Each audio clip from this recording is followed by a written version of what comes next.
Be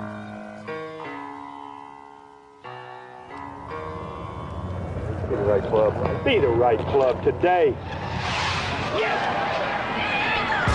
Johnny, that's better than most. How about in? That is better than most. Better than most!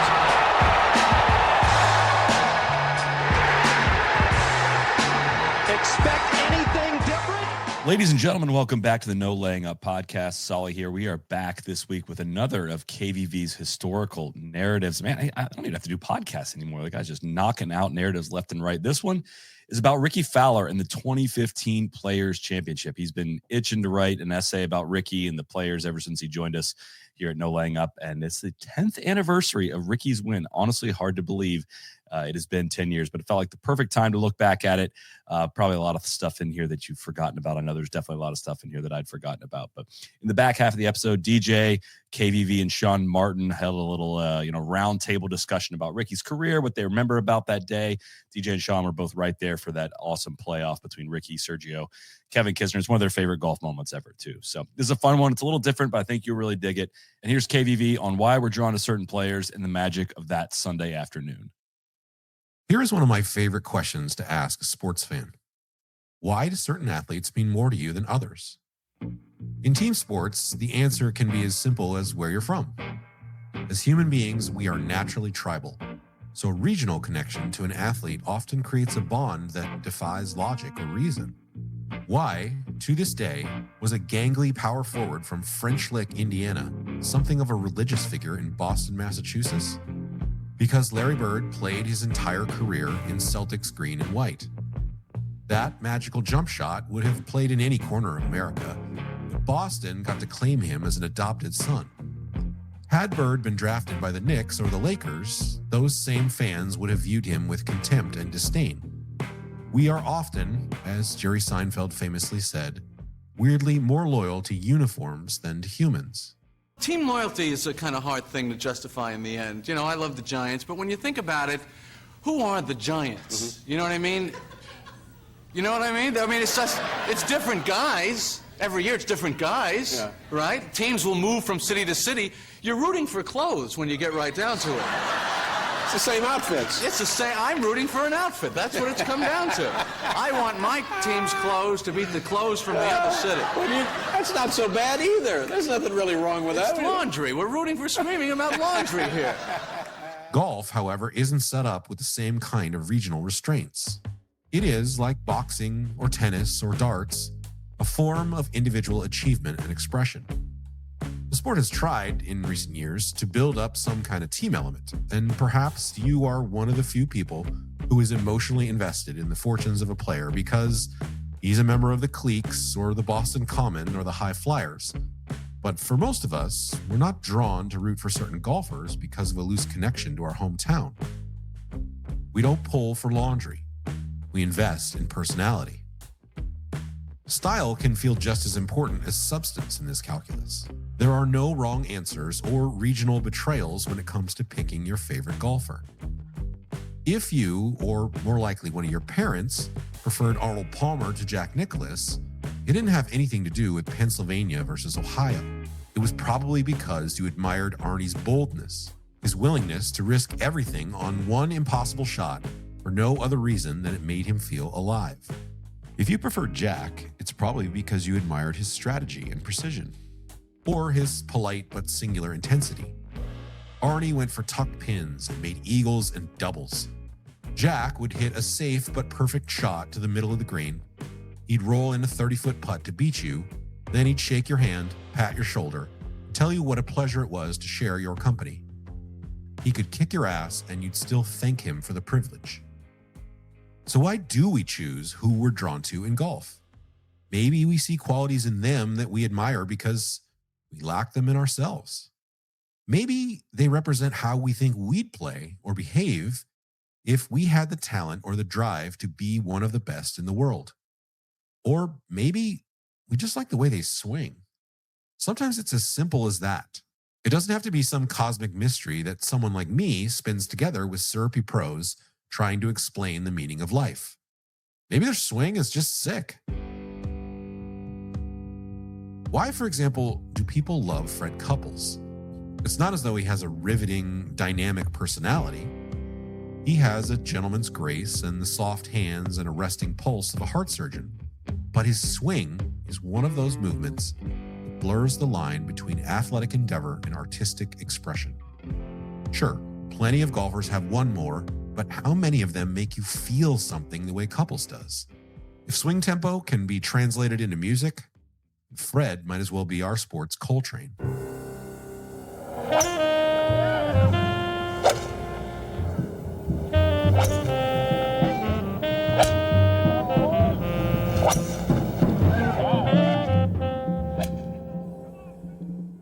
Now that we've unpacked why one might be drawn to a certain golfer, here's another exercise that's just as interesting. Why do we dislike certain players? There is something undefinable about that question too, because it feels, quite often, just as personal. And that brings us to the subject of this narrative deep dive episode, the enigma that is Rickie Fowler, who 10 years ago won the Players' Championship in one of the most memorable, electric final rounds in the history of the PGA Tour.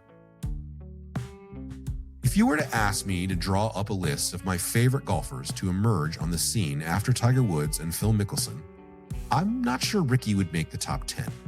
I've struggled for years to pin down how I feel about him. He's been a much more successful pitchman than he's been a professional golfer, although he has won 6 times. He's come close to winning a major, but never found a way to break through. He's somehow been able to be seen as an edgy, youthful alternative to golf's stuffy dad bod culture, yet also remain one of the game's blandest quotes and least controversial figures. He is the human equivalent of a skateboard shop at the mall, one that advertises rebellion, but also is definitely trying to sell you stuff made by the safest brands in America.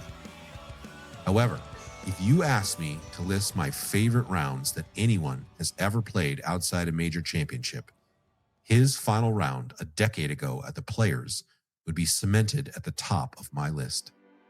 It is one of my favorite moments in all of modern golf. A fearless and riveting dart contest that, if I'm being honest, might represent the peak of the PGA Tour for me. I don't know that it will ever get any better or I will ever feel as invested in a shot as I did in that moment when Rickie did this in a sudden death playoff on the 17th at Sawgrass. This is right in the hole. Oh, no. This is dangerous. Okay. No, it's good now, Roger. It's within 4 or 5 feet of the hole. People are going crazy. We don't really spend a lot of time anymore debating whether the Players should be the sport's 5th major. It kind of feels like settled law these days. It's a great tournament, but it's not a major, especially since it won't feature Jon Rahm or Bryson DeChambeau or even Cam Smith, who won it back in 2022. But I could never watch the Players without thinking about Rickie and how fun it was to feel for several hours in 2015 like this was just a prologue for what was still to come. This is what golf outside the majors could be. As Americans, we didn't have to hang on to Tiger or Phil forever because Rickie no longer felt like he was being propped up by several marketing agencies as the next big thing. He actually did feel like he might deliver on that promise. That it didn't quite work out that way is admittedly kind of a bummer, but that doesn't rob that afternoon of its power, at least not for me. And since a decade has gone by, I couldn't resist the urge to relive it, to re-examine it. It's kind of like talking about a band that meant a ton to you at a certain point in your life. Okay, so they only made one great album. They couldn't keep that magic going. Or maybe you changed. You went through a breakup, you matured, got a job, settled down, and found other stuff to enjoy into adulthood. When you're driving around in your car and you randomly hear one of their songs, you don't really care about what came after their peak. You only care about how it made you feel in that moment. That is what the 2015 Players was. It's basically Rickie Fowler's version of Mr. Brightside. When we come back, we're going to walk through that golden afternoon. But first, we're going to hear from NLU's resident Rickie Fowler skeptic, my colleague, Big Randy. Even if you love the 2015 Players like I do, you have to acknowledge that Rickie can be kind of polarizing. There's a bit of alchemy involved when we decide what players we love, but the same is true for the players who annoy us. And Rickie, well, if you've listened to this podcast over the last decade, you might remember that he is not exactly one of Randy's favorites. Randy's not a hater, despite what some people believe. Rickie just isn't his tempo. We'll make him explain why right after a quick word from, and I know Rickie will appreciate this, one of our beloved sponsors. Stay tuned.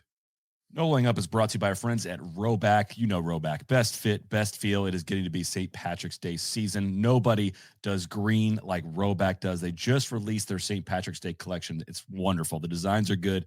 They got fun prints, cool stripe combos, classic solids. They have it all between polos, hoodies, and Q-zips. We don't think anybody owns St. Patty's the way Rhoback does. They also recently restocked their Delta pants, our favorite pants for the course. I root for that temperature to get below 65 so I can get the Delta pants out. They have a stretch waistband. It's genius. It gives just enough for a comfortable yet secure fit.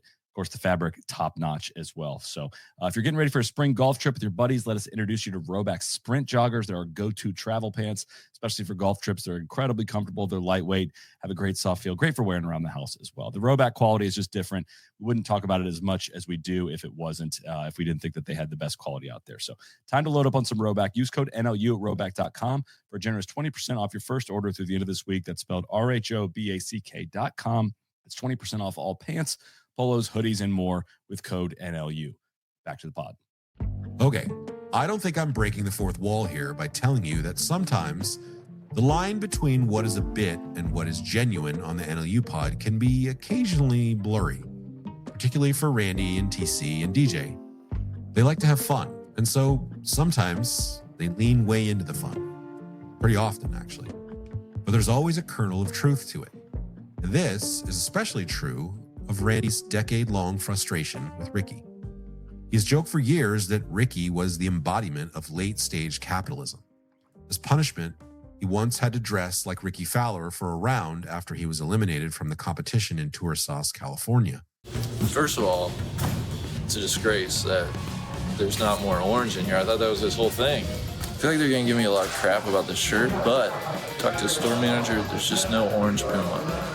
So I think he should drop the IE, so I'm just going to get the Rick one. Okay, cool. Oh, man, I wish it was a little more flat build. Proud of you, bud. Yo, Ricky. Randy seemed like the perfect person to have on to assess Fowler's body of work because, to his credit, there has never been a person less interested or influenced by some marketing firm's brand engagement platform. Big, we have joked for years about your relationship with Rickie Fowler. Tell me a little bit about where this bit began and how much of it is not a bit and is actually real. Yeah. I mean, I feel like the origins run concurrent with No Laying Up, honestly, as we started to be more active on social and started doing podcasts and started talking about golf. You need good stuff to talk about. And I felt like Rickie Fowler was excellent fodder for discussion. I truly don't think it was ever a bit. There were points where I leaned into it and you could convict me of getting a little,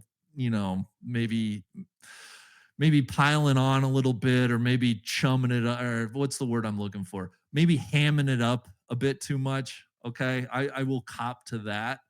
But I think my underlying truth has always simply been, Rickie, I need to see something before you give me all the commercials, before you give me the orange outfits. I just need a little bit of substance if you expect me to go on this ride with you. We have joked for years that Rickie is the manifestation of late stage capitalism. What do we mean by that? Man, I just think it's moving merchandise, it's pushing product, it's being in countless commercials. But what's the there? I think when I think of like, joking about late stage capitalism, what are you really selling me? And that was the question I could never square with Rickie Fowler. Is it your winning personality? I mean, no offense to Ricky, I can't remember one interesting thing he's told me. Is it your dominance on course? No, we know it's not that. We were getting commercials and everything before we had hit more PGA Tour wins than I can count on my hand, let alone any majors. And so at the end of the day, it just is. I recognize the popularity. It's being jammed down my throat left and right. But I'm just not sure what the actual product is here, KVV. And as somebody that matured kind of into and through the Great Recession, man, I was fascinated by bubbles and by selling things without much underlying value. And I just couldn't help but assign that to Rickie Fowler. How did you feel when you'd see grown men in full orange jumpsuits walking their way around PGA Tour events, shadowing Rickie as he attempted to live up to this reputation? I'd be embarrassed. It's cringe. It's deep embarrassment for him. I know. Orange outfits. And it's one thing if it's like a 6-year-old kid. I get it. I get that. But man, if I feel like if you have a driver's license, certainly if you can buy a beer, nah, we don't need that.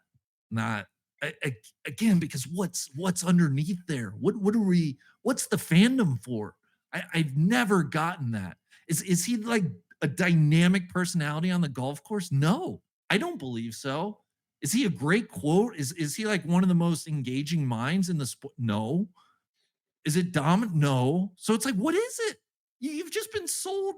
You've just been sold a bill of goods by a commercial and a PR campaign. Nah, no thanks. Deep embarrassment, KVV. Before I let you go, I've been told I need to ask you about when you were backed down by Rickie Fowler. I believe at North Berwick. Is that this is one of the biggest lies in NLU history, and I know the other guys relish it, and I just want to set the record straight. Yes, we were at North Berwick. It was the first tourist sauce season. We had played the golf course and we're in the clubhouse up in the second story enjoying a beer after the round. And they said, "Hey, did you guys hear Rickie's playing the course today? He's out behind you." We go, "Oh, no kidding." Maybe that wasn't my exact words, but you get the idea.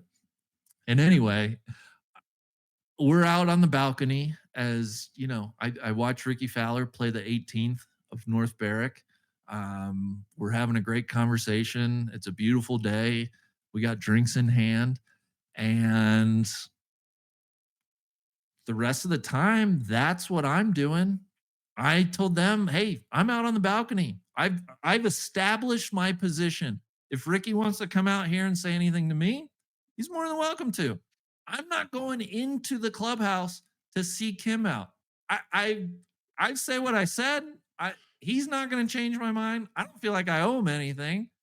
And so, this of course has turned into Randy got back down. He refused to go, kiss the ring. What are we talking about? What are we talking about here?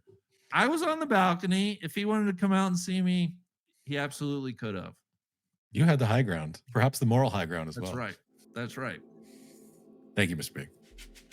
At the same time, it would be unfair to frame Rickie purely as the creation of some thirsty marketing executive trying to infiltrate the golf space. His origin story is legitimately riveting. He was born in 1988 in Murrieta, California, and it's unlikely Rickie would have ever become a professional golfer if not for his maternal grandfather, Yutaka Tanaka, a first-generation American whose parents immigrated from Japan in the 1930s. During World War II, Tanaka and his parents were taken from their home in Pomona, California, and placed in a Japanese internment camp in Heart Mountain, Wyoming, under Executive Order 9066, issued by Franklin Roosevelt following the attack on Pearl Harbor, requiring the imprisonment of most Japanese Americans. They had to leave behind a small poultry business. I was so young, I didn't understand the hardship, Tanaka told Golf Digest in 2016. Even after the war, we weren't allowed to come back to California for 2 years and ended up going to New York State. My father was able to keep a business going and bring us back, but some of our friends lost everything. My parents hardly ever mentioned it, and I never talked to Rickie about it. Tanaka did eventually talk to his grandson about golf. Every Wednesday, from the time he was 4 years old, Rickie would spend the entire day with his grandfather. Tanaka wasn't much of a golfer, but he was a patient mentor and a loving patriarch, so he would take his grandson to the Murrieta Valley golf range, where the two of them would hit balls for hours. Being around him gave me an attitude toward life, Fowler said. He's always in a good mood. He loves having people around him. He treats people the right way, loves life. He's just happy. It's the way I try to be. Occasionally, Tanaka would take Rickie fishing, but as he grew older, it was another sport that grabbed a big chunk of his attention. Rickie's father, Rod, was an amateur motocross racer, and in time, he had Rickie on the back of a motorbike, kicking up dirt and tearing through the Inland Empire Hills at top speed. There's still nothing I love more than being in the air, Fowler said. I've always liked speed and things on wheels, going out there and putting it all out there, being on the edge. Fowler loved golf, and it was always his favorite sport, but there's a good chance he never would have become a professional golfer if he hadn't broken his foot in 3 places at age 15 when he wrecked his bike and decided to give up motocross to focus on his golf game. In an appearance on the I Can Fly podcast with Morgan Hoffman and Jeg Coughlin III, he detailed how serious the accident was. I remember, I think it was right before, it was my freshman year of high school.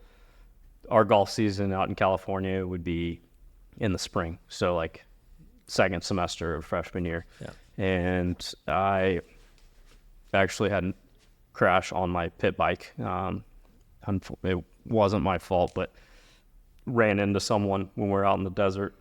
We kind of had a little track set up by camp, and there was a blind jump, and someone was coming the other way. Oh. And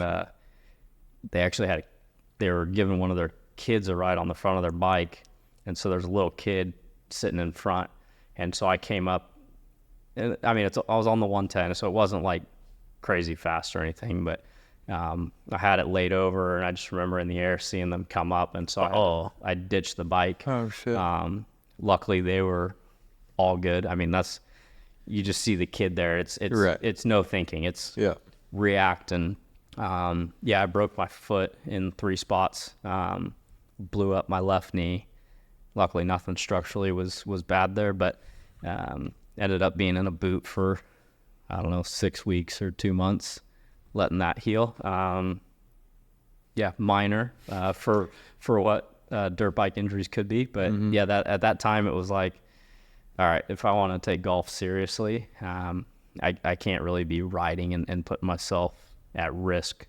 When Fowler made it to the PGA Tour in 2010, he felt like an ad executive's wet dream. He was handsome, he was polite, he liked to wear bright colors, particularly orange. He had a flat bill cap and wore his hair like he was the cutest member of a boy band. He was, not even joking, a genuine heartthrob. One of my good friends in golf media, who I'm not going to name, sheepishly admitted to me recently that she had posters of Rickie hung up at her bat mitzvah. I cannot express how much I love that anecdote, but I promise her secret will remain safe with me. At least until I tag her on Instagram in a promotional reel for this podcast.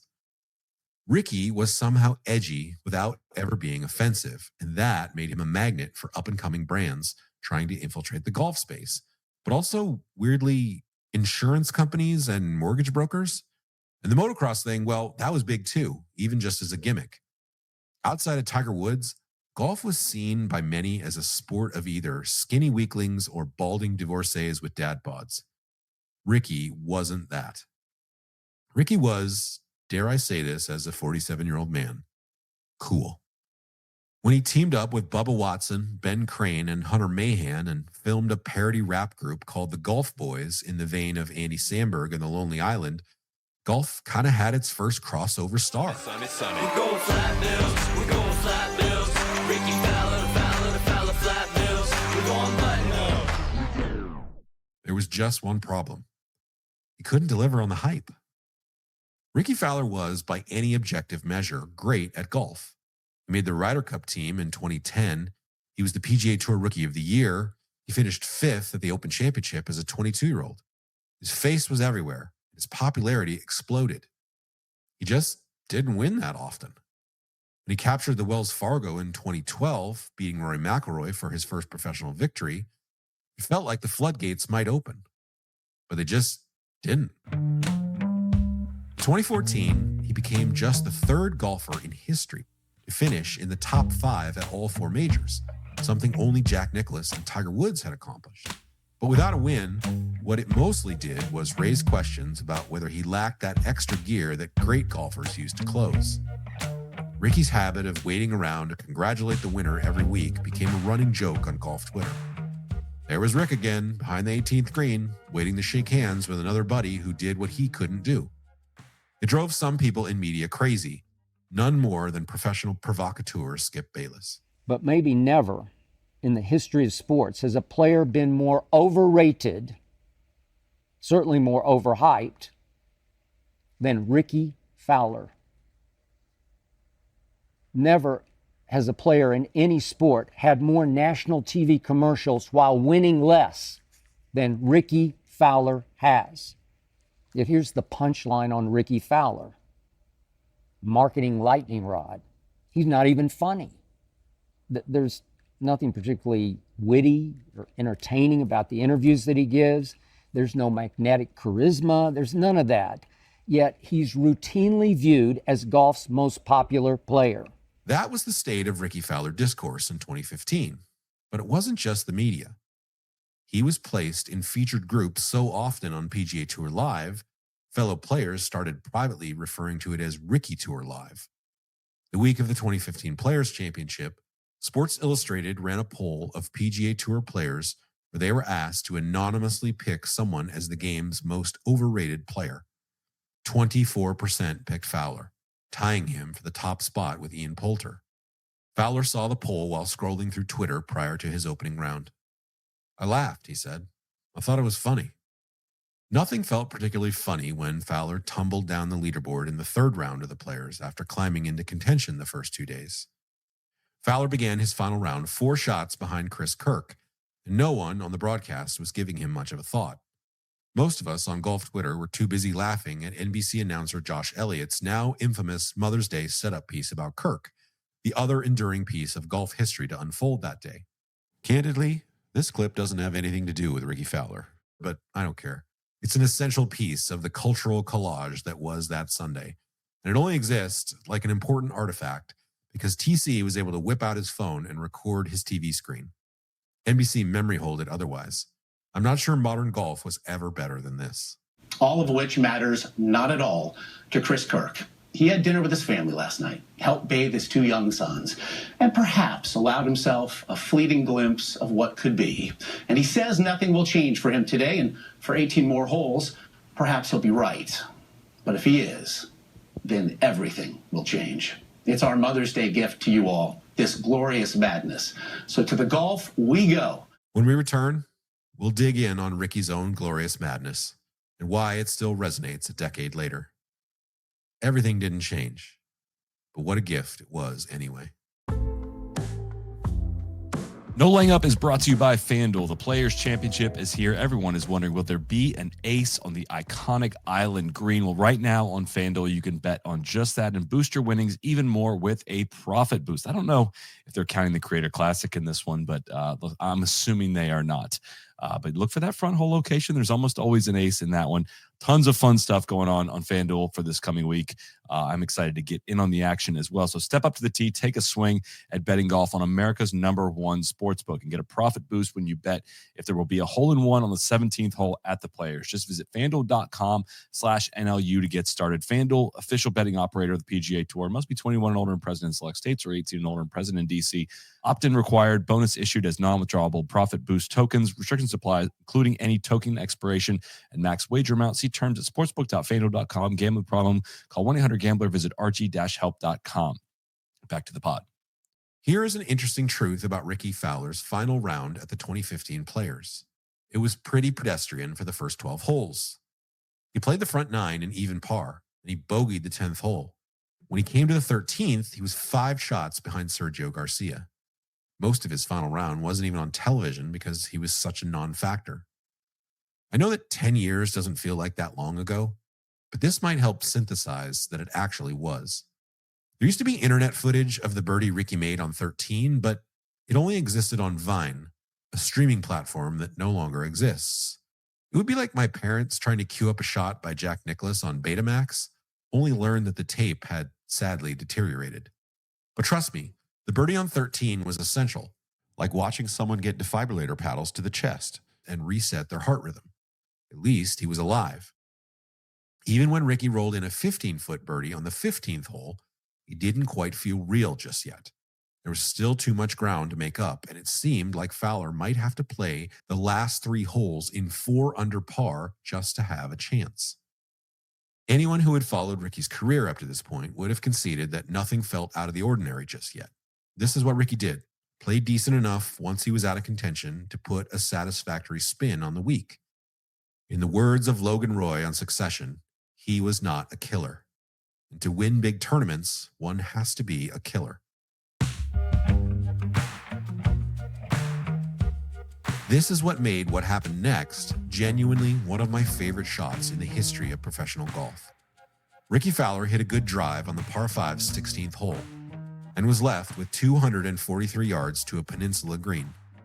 The wind was in his face, and the ball was slightly above his feet.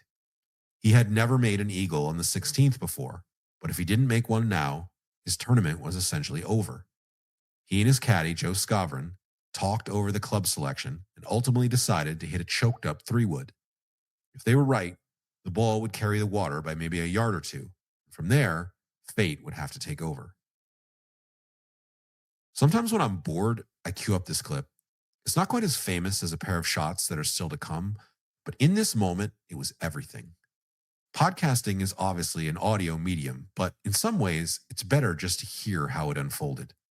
Listen to the ball contact, how unbelievably pure it is, and then focus on my favorite part, the way that Scavron implores the ball, begging it even, to hold its line. Rickie Fowler, bold play here, 243 yards into the wind.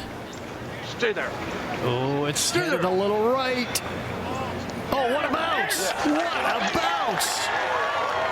Rickie Fowler's going to have 2.5 feet for an eagle to get to 10 under. The 3-wood carried the bank by a foot and then kicked right and trickled softly towards the hole. I still remember the way Rickie playfully smacked Scavron in the chest as they walked towards the green.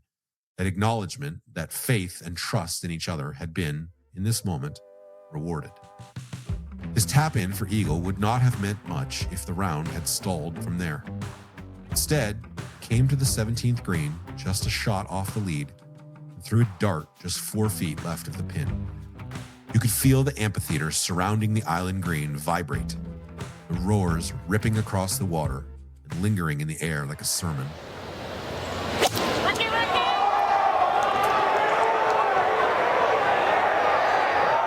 It's a good one. This should spin toward the hole. Rickie Fowler is going to have a putt to get to 11 under par. I'm sure there have been stretches when Tiger Woods struck the ball even better than Rickie did that day. I'm sure Ben Hogan scholars would laugh at the way I'm gushing over a stretch of holes that took place outside a major. But Rickie's ball contact on that final stretch, I think that's how golf shots are supposed to sound if they could exist on a celestial plane. Please put the sound of this wedge in a time capsule so that future generations can freebase it from a colony on Mars.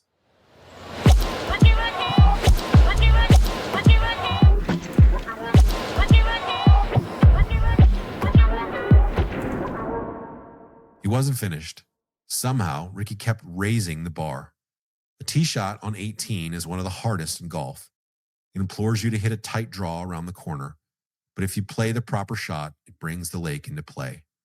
You cannot be timid with your execution. And Rickie wasn't. He smashed a drive down the right side of the fairway, then watched it curve gently left until it found grass, way out there in the divot-free zone. Looks good. This one down the left-hand side, Johnny. That is perfect. And long down there again with no divots around him. He's got a really good chance to get inside 10 feet from there. He did not quite live up to Miller's prediction. Rickie hit it to 16 feet. But then he stood over the putt, and with the deft touch of a concert violinist, he brushed his ball down a subtle slope right into the center of the cup.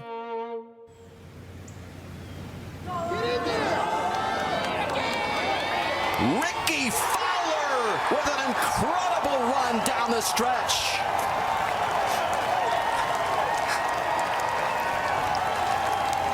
Six under in the last 6 holes. So it took my breath away, that putt. What a putt. It could have ended there. He walked off the green with a one-stroke lead, cautiously wondering if he just won the golf tournament outright.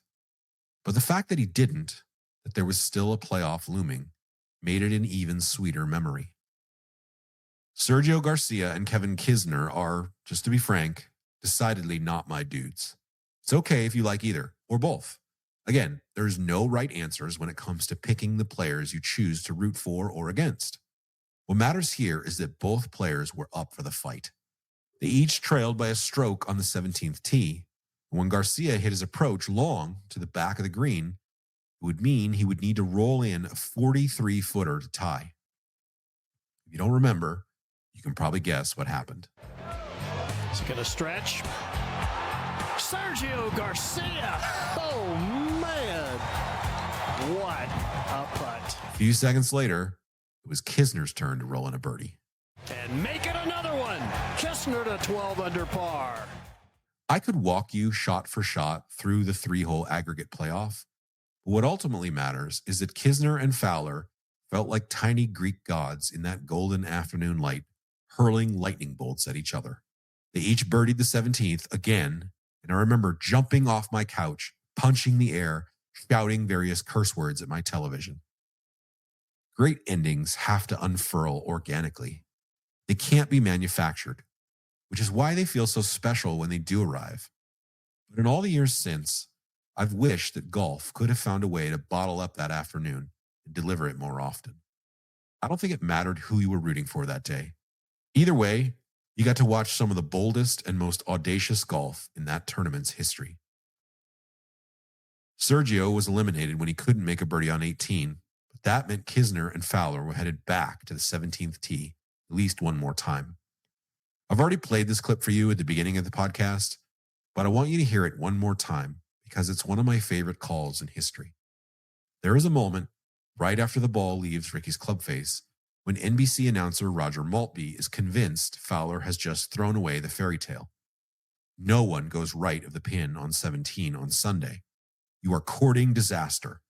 There simply isn't any margin for error. Kisner was already safely on the green, and if Rickie's ball had hopped into the water, it would have felt like all the air had been drained from the amphitheater. It would have been the biggest letdown to an epic afternoon one could have imagined. But that didn't happen. Instead, this did. This is right of the hole. Oh, no. This is dangerous. Oh, no. It's good now, Roger. It's within 4 or 5 feet of the hole. People are going crazy. When Rickie rolled in a 4-footer to win, it felt, in a way, like a prophecy had come true. Sure, this wasn't a major, but it was as fun as any major in recent memory. All those commercials, all those jokes about late-stage capitalism, all the quips about grown men who dress in full orange bodysuits needing a restraining order, all that was secondary. Rickie Fowler had arrived. When we looked back one day on his career, it seemed like this would be the moment we'd remember, when he kicked down the door, fulfilled his potential, and entertained the hell out of us.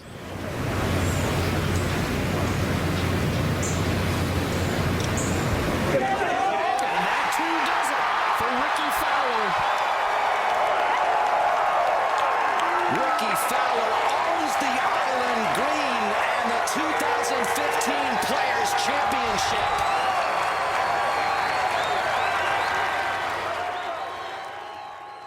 How should we feel about the fact that it didn't work out that way? Sometimes, like when Tiger won the 1997 Masters Rory won the 2011 US Open, a transcendent performance really is the beginning of an era, the debut of a generational star. Other times, something else. It's not exactly fair to call Rickie a one-hit wonder. He had close calls in majors in the last decade, none closer than the 2018 Masters when he finished second, a stroke behind Patrick Reed. But there have been ebbs and flows and slumps and disappointments. He changed swing coaches a couple of times, changed his swing, and changed it back. His one-time coach, Butch Harmon, asked him if he was more interested in being a Kardashian or a professional golfer. He played in an Olympics, his world ranking tumbled. He flirted with joining LIV, shot the lowest round in US Open history. He got married, started a family. 10 years ago, he had unlimited, untapped potential. Today, Rickie Fowler is 36 years old, ranked 95th in the world. He is always going to be the person I think about during Players Week, particularly when the leaders reach the closing stretch. In 2022, Cam Smith hit a shot right of the pin on 17 and made birdie on his way to victory, so it's not like Fowler's heroics have never been duplicated. But there is something about being the first to live so boldly. My other lasting memory of 2015 is that when Rickie finished, a big group of his friends was waiting for him behind the green. Bubba Watson, Billy Horschel, Zach Johnson, Justin Thomas, they all wanted to return the gesture to the guy who always stuck around for an extra beat to congratulate them. As the years went by, that rose above all the jokes. If you couldn't win that often, you might as well be the kind of person that people want to be there for when you do. I can't speak to whether or not Rickie's career has been a disappointment. All I know is, for one glorious afternoon, he took me, took all of us really, on one hell of a ride.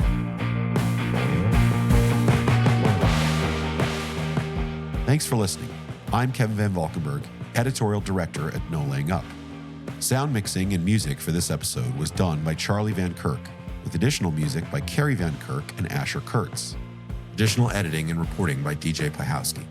Speaking of DJ, stick around, because he was there that magical day in 2015. And up next, he and I and Sean Martin of the PGA Tour are going to have a friendly roundtable about Rickie and discuss what the two of them remember most from walking inside the ropes on that closing stretch. All right, guys, I've called you here because I wanted to talk about one of my favorite tournaments of all time, the 2015 Players. DJ, welcome to my program. Thank you. Thank you for having me on your show. Good to be here. Also with us here, PGA Tour's Sean Martin. Sean, thanks for joining us. Always happy to talk about the Players Championship. You know that. I know it's an important event for you to promote in every way possible. Guys, I know you were there for the 2015 Players, and that's why I want to get some of your memories, some of your kind of feelings about what it was like to be on site that day. I'm of the opinion that this is the most memorable non-major of the last decade. Am I wrong? I saw that on the agenda and I racked my brain, and the only thing that I could come up with, and it doesn't even come close, was, you remember Spieth's 61 at Phoenix in the third round like 2 or 3 years ago? Yes. I feel like vividly. That was a rejuvenation of old golf Twitter, I felt like, but obviously I don't think compares to the 2015 Players. I really couldn't think of something that comes close. Yeah, I don't think there's even another contender that's in this stratosphere. It kind of was, and from a Players Championship specific perspective, I mean, it's just, this is the culmination of everything that everyone has ever said that the Players is and could be. You know, it's like you had the aggregate playoff for the first time ever. You had NBC just in full swing with Gary and Johnny and Raj stomping around out there. And I mean, it was just, this is as good as it gets. Guys hitting great shots on the most memorable holes, the most famous holes in the world. It's just, it was awesome, man. And Rickie versus Sergio was a whole thing. And it just, God, it ruled, man. I think about it way too much. You guys used to cover kind of amateur golf back in your days of Golf Week. So you kind of knew Rickie pretty well, particularly when he burst onto the scene. Sean, you wrote a lot about him. Just how big of a deal was Rickie for the tour back in those days, and everything they were trying to do to connect with the youths? Yeah, I think in all the discussion about like Rickie's marketing, and there was the overhyped, overrated survey that I'm sure we'll get to that came out that week. Like, we'll forget the resume Rickie had put together. Where when he came out, he was really this like prospect and phenom. Like, I was still in Southern California when he was a freshman. He shot 62 to win the state championship, and it was like, I mean, winning the California State Championship in high school is a big deal. Shooting 62 as a freshman is insane, just going that low, especially back then. And then, he makes the Walker Cup team before he starts in college. Like, I mean, yeah, there was the motorbike stuff, and there was, the flashy colors and the orange outfits, but like Rickie legitimately had the resume when he came out as well to kind of back up the hype. Like, you could argue it took him maybe too long to win, and then people started to focus more on, the amount of marketing around him. But like, he had a resume that justified kind of the hype when he turned pro. It's not like this just sort of, came out of nowhere and it's like, oh, just he rides motorbikes, we're really gonna lean into that. Like, I mean, he almost won, I think, his third tour start as a pro in that famous playoff that I think a lot about, where Troy Madison beat both Rickie and Jamie Lovemark in a playoff at the Fry's, and both of them, it was like they had just turned pro. And I think about how differently those careers would be if either of them had won that event, and not Troy Madison, no offense to him, of course, but that is, we should do a deep dive on that tournament as well, honestly, if we get the chance.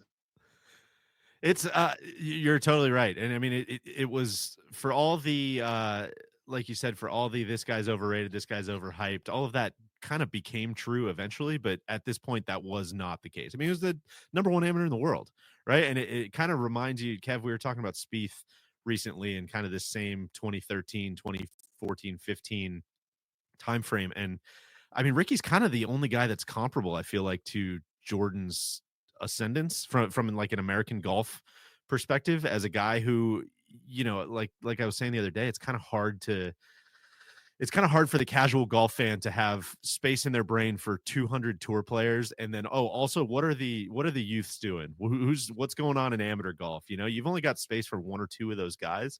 And Rickie was absolutely one or two of those guys. And then to your point, Sean, to come out, turn pro, and just immediately threaten to win on the PGA Tour, it kind of almost, that buys you a lot of credit in the bank, I feel like. And that kind of makes you, once you prove it, that makes you, it kind of moves you to a different echelon for the next year, 2 years, until finally he did win at Quail Hollow. So take me back to 2015 a little bit. You guys are working for the tour at this moment. What's your job? What is your assignment in this Players? What are you guys going on each day? I mean, I was just your standard, I think, journalism, writing articles for our website. DJ, I think, was in the nascent days of social media. I don't even know if we could post pictures on Twitter at that point. I think we were still, those are the days of live tweeting and play-by-play tweeting, like Tiger being a press conference, just banging out single sentence tweets, like as he speaks. Like, you didn't have threads back then either. So it was just these single sentences shot in the ether. Shout out DJ to Tiger Tracker. Yeah. RIP. I'll let DJ speak on the state of social media then, but I just definitely remember tour getting social media efforts off the ground that year. Yeah, and it was a very small team. It was basically me and one other person working on social media stuff at that point. So it was kind of like you had this weird in between, like, are we supposed to live tweet what's going on for people who can't watch the broadcast, or are we supposed to find kind of unique stuff that people can't see on the broadcast? I guess we're trying to almost figure that out in real time. And so for a tournament like this, where, I mean, the three guys that made the playoffs obviously were just trading kind of haymakers, but you also had Ben Martin, you also had Bill Haas, you also, like, it just an incredibly condensed leaderboard. But I remember kind of half the day being like, all right, I think I kind of got to watch on TV and like see what's going on so I know what to post, because as you guys know, going to a golf tournament is great on Thursday, Friday, even Saturday. But like once you get to Sunday, it's like, oh man, I can't really afford to just go watch one group for 4.5 hours. What if something else happens on the other side of the golf course? But eventually, once that finish, I think it was basically once Rickie got to 18, I remember sprinting out of the media center and just being like, all right, I'm just going to have to follow Rickie. This is unbelievable, this finish. And we've got he finished so much earlier than everybody else too. So it's like, we still got some time before, Sergio and Kisner and those guys get down here. So I remember just going towards the back of the range and just watching him stay loose, and watching him and Joe Scovrin just kind of hit balls and glance at their phone. And just, I remember kind of just seeing what that looked like for the first time. And, you just had this unbelievable moment where there's thousands and thousands of people kind of screaming your name around 17 and then 18. And then you kind of have this little respite to sit in it and just be like, you know, you kind of see those guys looking at each other just like, I can't believe we just did that. You know, that was pretty cool. And so to see that moment was really fun. And then what was so cool about the playoff was, like I said, the first time they did the aggregate 16, 17, 18 playoff was then it was like, all right, well, this is all that's going on the golf course. And so every media member is out there. Every fan that can find a spot is out there. Sean, I remember you and I like kind of cramming to find a spot. Actually, even before the playoff, like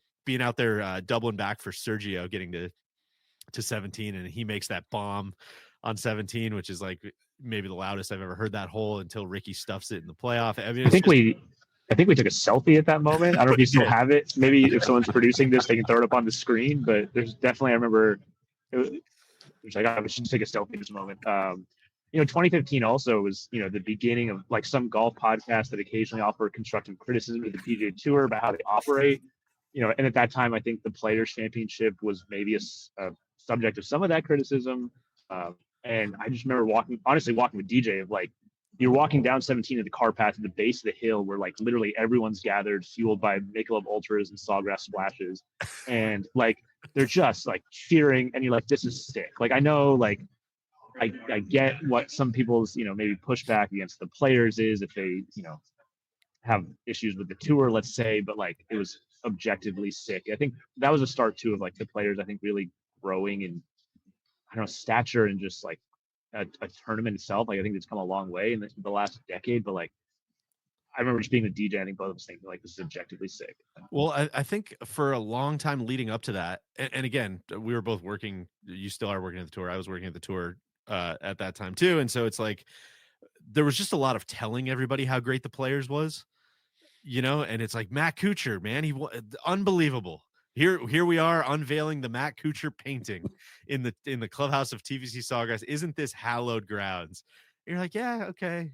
KJ Choi, what an unbelievable playoff winner, unbelievable finish. This is so great, And Tim Clark, man, what a win. And there was a lot of just telling people, beating them over the head. This is the best field in golf.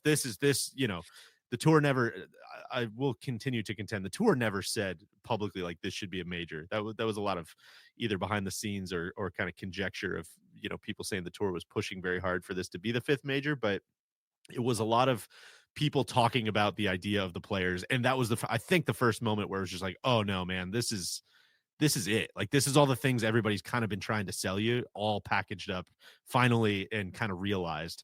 And Rickie, again, was other than Tiger, other than like you could argue maybe even more than Rory at that point, like Rickie was the guy to deliver that with the biggest boom.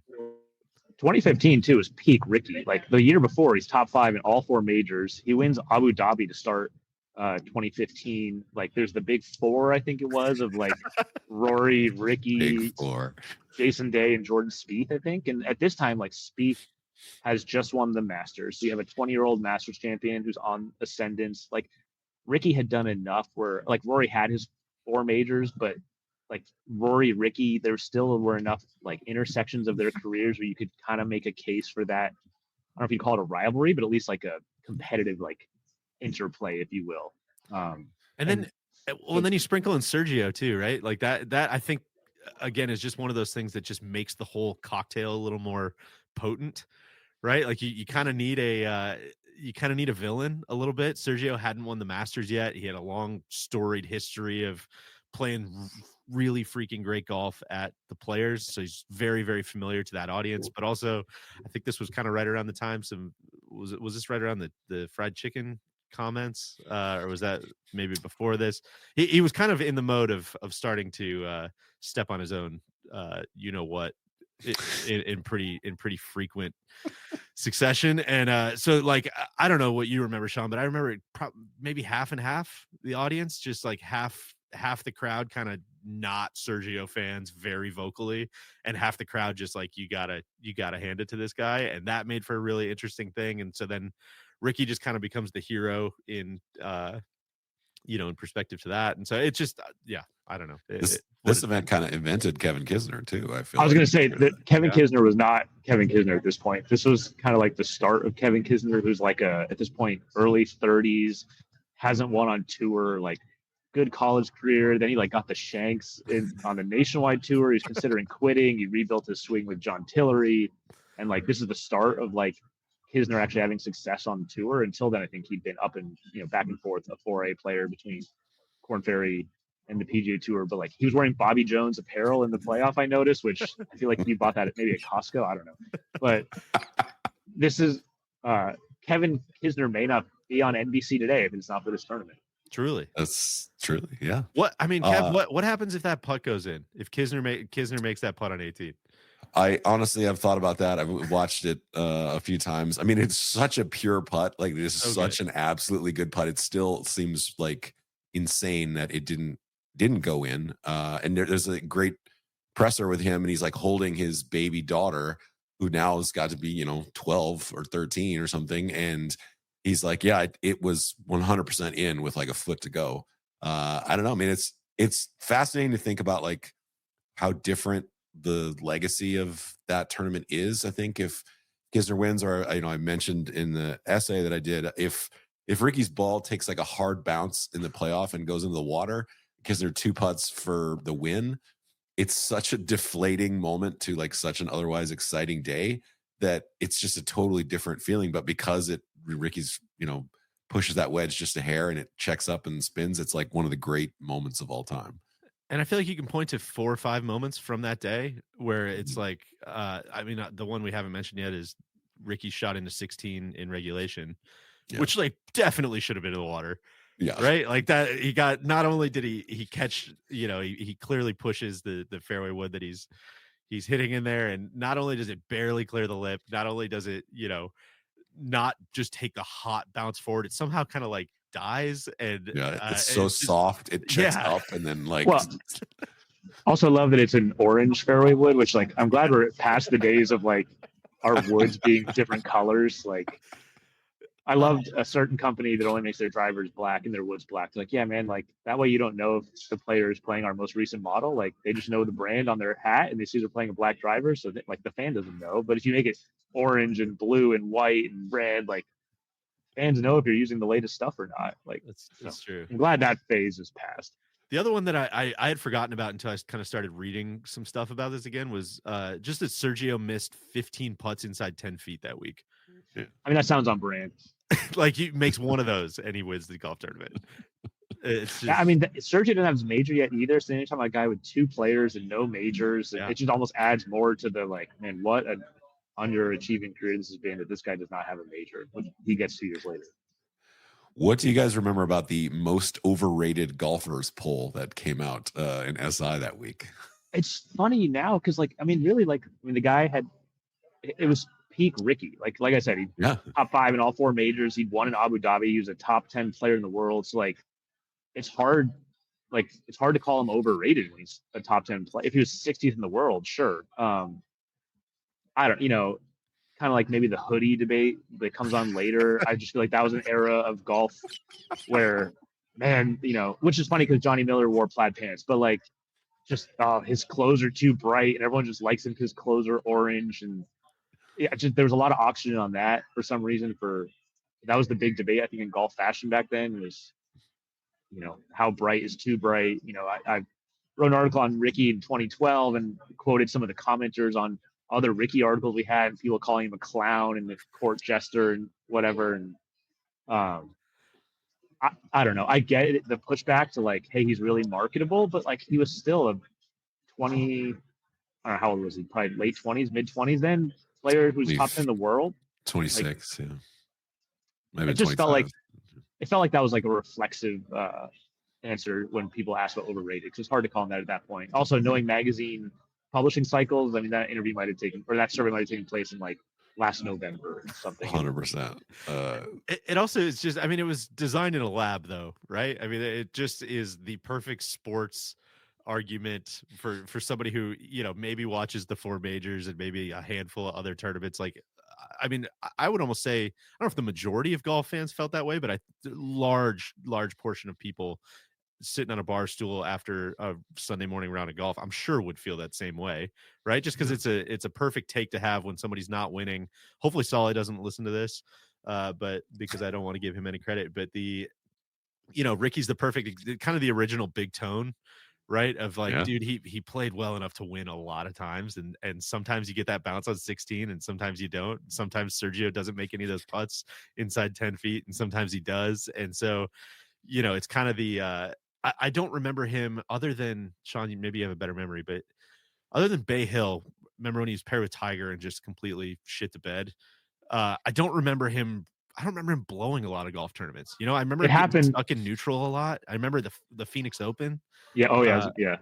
Yeah. If that's what you're Well, gonna say. there was a memorial also, I think, where he played with Tiger. Tiger that's when the Tiger flop chipped shot, in on. Yeah. and Skovron just sitting there like, what had just happened. I feel like that was another bad one for Rickie. But I think honestly, if Rickie hadn't laid up at Phoenix in like 2010, I think the narrative would be totally different. I mean, that layup was so polar. It was like the most polarizing layup since like Chip Beck in 1993. Which I read about that one. I remember reading about that one, and I'd go back and look. And I'm like, guys, Chip Beck lost by like 4. Like, sure, he could have tried to like max out a 3-wood, catch it on the screws, and you might make eagle 1 in 1,000 times. He loses by 2 instead of like, what are we doing? I think Chip Beck got so fucked by the golf writers of that day. It was just like such an easy. Somebody shits on him. One of the other players, Solly and I did that recap, and one of the other players was really kind of crappy too. It was mostly Johnny Miller though, who kind of like just completely, or excuse me, not Johnny Miller. Who was the freaking Masters announcer then? Vern? It wasn't Vern. Venturi? It was, I guess it was Venturi. It was Venturi who really kind of like set the narrative of like, oh, this guy's a pussy. Like, what are you doing? And it was just so unfair to Chip Beck. Like, it's not like it was super close. And he was just, and Rick Riley dunked on him. I think Jen Jenkins all over him. It was just kind of, anyway, not fair. Well, can you describe to me the circumstances of the Phoenix one? Because I don't remember. So it's that 15, particularly. 15, the par 5, where it's kind of an island, but it's a very large island with like lots of fairway around. There's a lot of room to miss. And he probably had like, I think he was between clubs, which, you can only bust a 3-wood so far, and you don't really want to finagle a 2-iron, or you want to finagle a 3-wood or try to bust a 2-iron. And he laid up, I think, Hunter Mahan. That was peak Hunter Mahan, 2010. He was the guy, or one of the guys. Shout out to the golf boys. Which we need to get into talking about the overrated thing. We got to get into the golf boys. Because that definitely polarized some people. And so he just laid up. We probably lost by 1 or 2. I remember I was at golf league at the time. I was at the Bob Hope the next week, and my editor's like, we should probably have a column with players reacting to Rickie's layup. I was like, this feels too far. And I mean, maybe I should be more. Those are the days, though, man. Like, can you imagine writing a column about that now? Like, what a dream. I mean, maybe I should be more confrontational with the players. But I'm like, man, if you're 230 out, you know the great lie is there's water in front of the green, and you don't feel comfortable hitting it. Like, I'm not gonna say you should. I mean, I always felt that too. Just asking players questions after rounds or whatever. Just the minute chance that somebody could ever just flip it and be like, "Why don't you fucking hit that shot, man?" I'm like, "Yeah, no, I don't." Yeah, I mean, I definitely can. You probably had a better view than I did, If Rickie doesn't even pull off the shot, like, I take his word for it. Like, I don't know. Probably pretty good at this. I will say in other sports, like there's enough like kind of, I don't want to say it's like jackass media, like people who are just like, yeah, but like, why would you throw that interception? Like, why don't you throw that? Like, just throw a deep post. Those kind of, even if there's like smart football media, there's enough like kind of like bro-ish dumb football media. And it's sometimes it might be like local media. Sometimes it might just be like clown ass people who are credentialed for whatever reason, that those questions get asked regardless. And I think golf, probably it's like a little bit more elevated in terms of like, yeah, like I get it. There's no way you can hit that shot. So those questions don't get asked quite as much as they do in some of the other sports. I can't wait for football media Twitter to come after you after this pod post. There's so many. I think there's anything you want to so say about much rugby media, you can get that. Yeah, exactly. Let me fire up. I think too. The thing is, like, there's 700 people covering a Super Bowl. At minimum, there's there might be 100 people covering a major. It's just like a larger pool that you're drawing from, so you're going to have like the dumber questions. Well, the thing with golf too is like there's not roster moves to question. And like really like the layup is one of the few times you can question the play calling. Like you don't know if, when a guy's hitting an approach shot, you're like, well, maybe he was aiming at the pin, maybe he was aiming 30 feet, right? You can't question his target. You don't know what his target was. But like when it's very obvious, like, is he going to go for it or lay up? Like that's one of the few times you're like, I know what the choices are and I know what he chose. And so I can now criticize or question it.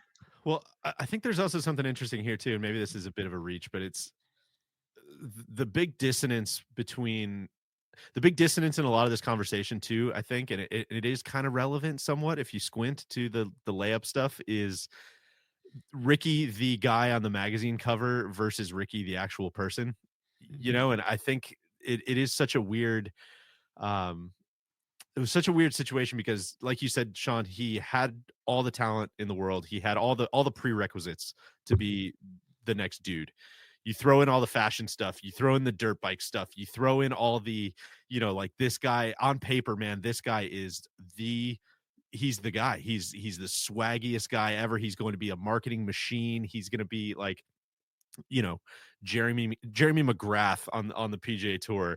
And then in reality, like, not that I've spent, years with the guy, but like I spent enough time with him behind the scenes where like you talk to him, you're like, he's kind of, in a very like almost complimentary way, like pretty boring, low key, dude that just kind of runs pretty incredibly laid back guy, basically. And I think those two things were always a little bit at odds with each other when you talk to other players, especially, right? It was like, this guy's not this like big, brash, aggressive type of dude. I think when he was young, he probably played that way. But then, like any player, like you get beat up by pro golf, you get beat up by close calls. And I just think it's fascinating.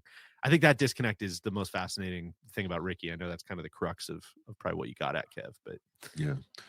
Well, he's just kind of a quiet, like, non-controversial person. Like he just like really, he wants to be like kind to people. Like, I think that's what's interesting. I think Rickie's like probably like one of the nicest people who's like a professional athlete. Doesn't necessarily mean like, the most interesting person, but like just genuinely like a very polite, like, and you can see why the crux of it is I had a line in the essay is like, he's kind of like a skateboard shop at the mall. Like, it's like sort of rebellion on one hand, but also like very safe. Zoomies, Hot topic. Yeah, I mean, I got my chain wallet at the mall, but yeah, was able to sort of like that hits way too close to home, Kev. Was able to sort of sell rebellion without actually being like all that controversial and edgy. Which, who's interested in that? The PGA Tour. I mean, is there anything more created in a lab to sell hospitality tickets than exactly what you just said? Yeah. It's fascinating. Guys, how loud was it on 17 when Rick hit that shot in the playoff?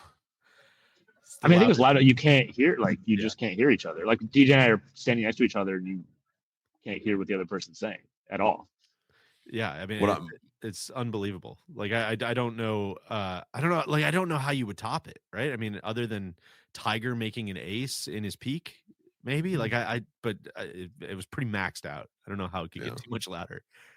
Well, one of my favorite parts about that call is Johnny Miller going, "They're going crazy. People are going crazy out here." Oh, and then the one in the last one, because he did it 3 times on that day. Yeah. It's like the last one, the call from Raj, who's no. And then he just sticks it to 4 feet. Gary going, "How about that one, Raj? Is it okay now, Raj?" Oh, the chemistry of those, like, those 3 was really, really great. Like, obviously the whole team, but just, when you get Gary and Johnny and then Hicks and just all of them just bang, bang, bang. They were so good together. Yeah.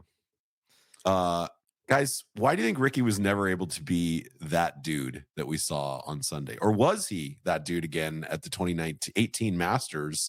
And Patrick Reed just kind of survived, because Rickie was really, really good that Sunday at the Masters. But what kept him from kind of producing this magic more often? I think one of the big things that helps, you're not really in contention until he gets to until he's in 16th fairway and then he makes the eagle. So you're not thinking about winning. You don't have any of the pressure. And then you're kind of on the free money thing of like, I really shouldn't even be in this playoff, to be honest. I could have gone in the water on 16. So I think there's part of that. And I do like, I don't want to get into like a Skip Bayless type situation, but like you do wonder if like Rickie's niceness and not wanting, he's not this brash like guy that Killer. maybe the outfits and motocross stuff people thought he might be. Like, I don't want to say he's like too nice to win, but maybe there is that like just you play the percentages a little bit. It's kind of like we talk about the debate with like Rory of how like Rory plays more conservatively, and that's made him this great like super consistent in majors guy, but then also it cost him at St. Andrews and LACC. And so do you have to just like hit the shot at certain moments, or do you play the math? And the easiest way to put it is, was he too nice to win a bunch? And not just like comportment, but also like playing style, where he's like, I'm not just going to gun at a bunch of flags. Like, I'm a smart player, but I don't know. Well, I don't have a great answer. Sean, you probably have a better perspective on this, but if I'm squinting, if I'm trying to come up with like an actual thoughtful answer here, I remember he always made too many big numbers. He made so many birdies, and he always made too many big numbers, and that's just a good way to not win, right? Like, that's a good way to get in contention but keep yourself from winning. But that also feels like his default natural setting is, I am going to let it rip. I'm going to be the guy who shoots 62. I'm going to be the guy who is firing at flags.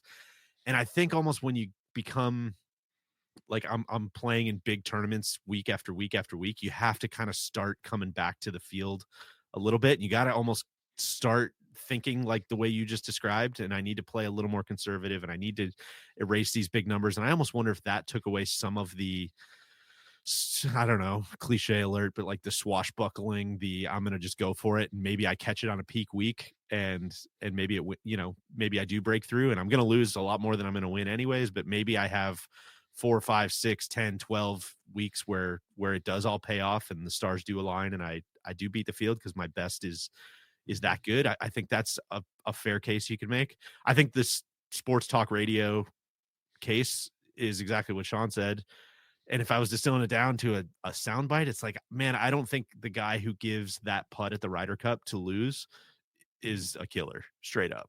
Like, I don't know how you give that putt away if you are a ruthless sociopathic killer like Tiger and Phil and all the other greats of our The interesting thing too, from a game standpoint, is like one of the appeals for Rickie from like the golf nerd was like he was this super field player. Like, he had a very unique golf swing because he grew up playing like with cut downs, and clubs that were too long for him, and so he'd like take it inside and loop it, and like it's just a very unique action. But then he had back trouble pretty early in his career, and so he had to switch his swing, and it's much more conventional now. And so I wonder if part of that DNA that led to that early success was like he just had this very natural swing that was his swing. He owned it. He loved to shape shots, and in order for longevity, he had to kind of move away from that and play golf with a different swing that wasn't the one that he had grown up with, that he had refined, and that he fully knew and fully owned. I have that's a total guess, but I could see that because so much of what he was early on was this guy with a unique swing, and he played golf. Like, he was the epitome of like playing golf versus playing golf swing, and then he had to, for health reasons, maybe play golf swing a little bit and bounce around to different teachers and change things up. Yeah, it's interesting looking too. Like, obviously went away from the loopy kind of like flat swing, and Butch Harmon got him sort of more upright. But then like he and Butch kind of break up after Butch calls him like a Kardashian, essentially, like what red meat for like all the sort of critics out there that just use the word. That's a whole. Do you want to be a Kardashian, or do you want to be a pro golfer? And then he kind of goes back and he like tries to, with Tillery tries to kind of like get some elements of his old swing again. And it's like, I think you can just get kind of lost in the sauce a little bit, which honestly might be my favorite thing, is like guys just get lost in their own heads. Just like such a horrifying, like, but also fascinating journey that like Tiger convinced people like, oh yeah, like this is easy. You can just kind of like completely rebuild your swing. And man, there's so many, the graveyard of good golfers who try to rework their swing. Well, and I think like the other thing is like peaks are only so long, right? To that exact point, there's so many outside things, whether it's golf swing, injuries, mental stuff, like whatever that can derail you. And when you look back at a career, it's so easy to look at this, a 3-year window and just be like, oh, well, like that was the peak. Like I think Sean, I feel like we've talked about this in the past, but it might have been Martin Keimer. The Harrington window? Yeah, Harrington said it to the Harrington. That's who it was. Yeah, exactly. Where it's just like, man, that's why didn't I win more majors? Well, like that was the peak. Like, what are you talking about? Like, that was the best I ever played. I was better than everybody else over those 18 months, 2 years, whatever. And how can you like, how unfair is it to really expect much more than that? Which again is where I am just so impressed by Tiger, Rory. Now Scotty is on that trajectory. Dustin Johnson, like these guys who are just like, I'm just going to be pretty good and have a chance to win a ton of tournaments for 15 years. Like, that's so rare, man. That's so rare.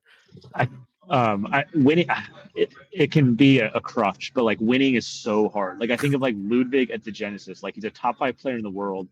He had to make a hole in one, which rarely happens, and he won the tournament by 1 shot. Like if he doesn't make a hole in one, he's at obviously things can maybe play out differently. But if he doesn't make a hole in one, he's in a playoff, and he might lose that playoff. Like winning is so hard. It took a random event for a top 5 player in the world to win an event earlier this year. I think too and then for the people who are watching that tournament, looking at the guy who finished second, a big hand up, both hands up here. You look at the guy who finished second. He just doesn't have it, man. He's just not a killer. He's just not a killer. Doesn't want it enough. He just doesn't want it. Maybe we should start practicing. Guys, Rickie's only 36. Is there any chance that he could have a late career resurgence like Justin Rose or Lee Westwood or, dare I say, Phil Mickelson? I think so, and this is not a knock at all. The numbers aren't great right now, unfortunately. Looking at like he was outside the top 120 in strokes gained off the tee, approach, and around the green. And honestly, like Rickie was a great putter during his prime. Those numbers that's a little better. That's since the most baffling thing to me is like he's not a good putter anymore when he was such a pure putter back in the day. I think, and this is not he doesn't want it enough take, but I think like Rickie seems like a very content person. I think he loves being a dad. Like I think the guys he talked about are like maniacs. Like Justin Rose is a competitive maniac who like is still obsessed with getting better at golf. And Rickie might be, but like I also think he also is really happy being a dad. And yeah, you might practice an hour less a day because you want to go hang with your kids, which is a totally justified like decision, and that's not a knock at all. But could he turn it around? Like, sure. Is it going to be hard? I think so. Because you're talking about a guy who's not overly long, which that always helps kind of extend careers when you have the length to hang. I mean, yeah, he almost won the U.S. Open in 2023, so he could. But I think Rickie's contentment is a knock against that case.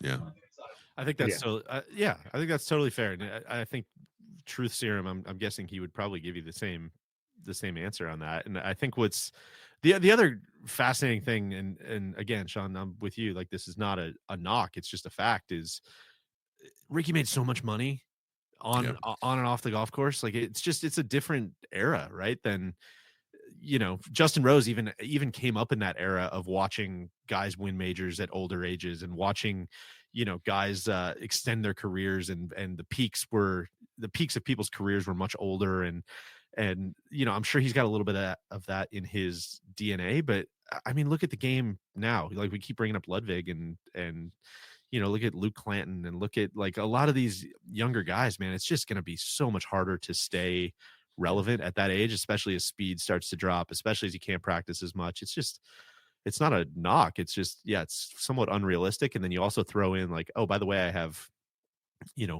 X million dollars in the bank from doing every ad humanly possible. It's like, there's not a huge incentive to, unless you really, really, really want to be that guy that's like, I'm not going down without winning a major, which I don't know if Rickie is. Like, to your point, I think he's pretty comfortable in his own skin. Going back to the money thing, I think that's the crux of the overrated thing was guys were just jealous of how much money he was getting. Yeah. Like, I have 4 wins. Like, I should be making more than he did. Like, as if like it's just this purely performance based. Like, I won more than Rickie. I should be making this much endorsements. It's like it's a complicated formula. So I think that was probably part of it. And honestly, like the great thing about that win too is like that was the Rickie that maybe everyone hoped he was, of like the bad boy motocross. Like, he kind of was that week because like then he wins and he can be like, yeah, take that survey and stick it where the sun don't shine, basically. Like, it was a week where you could actually kind of get that reaction from, because he was salty about it, understandably so. And so it was kind of cool because it was a side of Rickie that I think we wanted to exist and wanted to will into existence, and like it existed that week. DJ, I'm going to give Sean a pass on this one, but was this peak PGA Tour? Like non-major PGA Tour. I think like when you're talking about the PGA Tour is different than peak pro golf probably, right? And so I think from a PGA Tour perspective, I don't know that it was going to get too much better than this, and I think there's a lot of reasons for that. One is the fact that Tiger, was player of the year in 2013, was still like very relevant, even with injuries, it was still kind of that, like, now when he comes back and plays an event, I think everybody kind of keeps one eye on him and is like, oh, let's see nice what he work. does, but no expectations. Just glad he's out there walking, whatever. Whereas here, I think every time he even threatened to come back, it was stop everything. This is a huge deal, which I think just brings a lot of juice, right? And then you have all these kind of runoff stories that feel bigger because of that. And then you throw in, Rory winning 2 majors the year before. You throw in all the Rickie stuff we've been talking about. You throw in Jordan Spieth. You throw in Dustin Johnson. You throw in all of these guys that, like, it was just a really fun group of different players, different playing styles, a lot of guys that were just in the right time at their careers. It was like you had a lot of characters that had kind of proven enough already to be like main characters on the stage, if that makes sense. There wasn't like it's weird, like there was a dominance kind of parity where you knew that there was 4, 5, 6, 7 guys, but there wasn't like it's either this guy or I'm fucking uninterested type of parody. It's just like a perfect storm of and then you throw in all the media stuff and people getting energized by social media and finding that community, and it's hard to beat, man. It's a lot of factors that all kind of coalesced at once. It was a period too where the Tiger vacuum was filled by a lot of compelling young characters, like 2010, 2011 when he wasn't on the stage. Like, that was not fun. You look at the world number ones at the time, and like that was less compelling. But like 2015, Tiger shooting 80 at Chambers Bay. He's coming off a microdiscectomy. Like, he's completely non-competitive, and you fill it with Rory and Jordan and Rickie, and so the Tiger JT. like the JT was on the Corn Ferry Tour that year, maybe. But maybe. Or no, he was a rookie. No, he played really well in this Players. He shot like 65 in the third round of this Players. I remember. Yes. He didn't, and he ultimately wasn't in the mix in the end, but he was like 2 shots off of Chris Kirk's lead at the start of the 4th round. So I think there were, I mean, God, maybe this is Mandela effect or something, but I feel like there was legitimate columns written at this time and around like the big 3, big 4 stuff that people were like, man, we were so worried about this Tiger vacuum, and we were so worried about what golf was going to do. Like, look at this scoreboard. Look at this leaderboard. Like, any questions? Golf is just fine, which sounds like so silly now looking back on it, but that's how it felt, man, at that time. Yeah. Guys, I'm going to close with this. During the research of this podcast, I realized that this was the year of Chris Kirk bathing his 2 young sons, and perhaps everything changing, or perhaps nothing will change. Our gift to you, this glorious madness. Did either of you guys, you probably didn't see the glorious madness as it ran, or you might have if you're watching on TV earlier, or did you catch it after TC recorded it on his phone and sort of saved it like an artifact for everyone? I don't think I caught it till years later when he posted it, like, in memoriam, looking back. I don't even know. I don't think you could put videos on Twitter at the time. Like, I remember that year, DJ and I flying to Scotland for the Open at St. Andrews. We just got done playing Braid Hills, which I highly recommend if you're in Edinburgh. Great spot. So good. And then we were up in the hotel posting, like, he was posting screenshots of the PGAtour.com leaderboard and like shot link trails to Twitter. Like, that's how we communicate on the social media at the time. So I caught this one years later when Tron posted it. Yeah, I remember seeing him out on the set. Like, they would always have that set right behind the clubhouse at TPC Sawgrass, and I remember being like, "Oh, that's different. He's out here this week." But don't remember seeing that live. I think that was a truly Tron's gift to us. I love it because it's like an artifact that he saved, like, and unearthed for everyone, which otherwise I think would have been completely memory hold, and we would talk about it like, wait, did he really, this glorious madness? I mean, there's like an alternate universe where there's like a media company that's not called No Laying Up. It's called like This Glorious Madness. Be great. Well, thank you guys. This has been an absolute delight to relive one of my favorite tournaments of all time. And who knows? Maybe we'll get another one this week at the Players. You never know. Hopefully. Thanks for having me. That was good. Thanks, KVB. Crack on. For FanDuel, must be 21 and older and present in select states. For Kansas, in affiliation with Kansas Star Casino, 18 and older and present in D.C. Gambling problem, call 1-800-GAMBLER or visit rg-help.com. Call 1-888-789-7777 or visit ccpg.org/chat in Connecticut or visit mdgamblinghelp.org in Maryland. Hope is here. Visit gamblinghelplinema.org or call 800-327-5050 for 24/7 support in Massachusetts or call 1-877-8-HOPE-NY or text HOPE-NY in New York. Thanks for listening.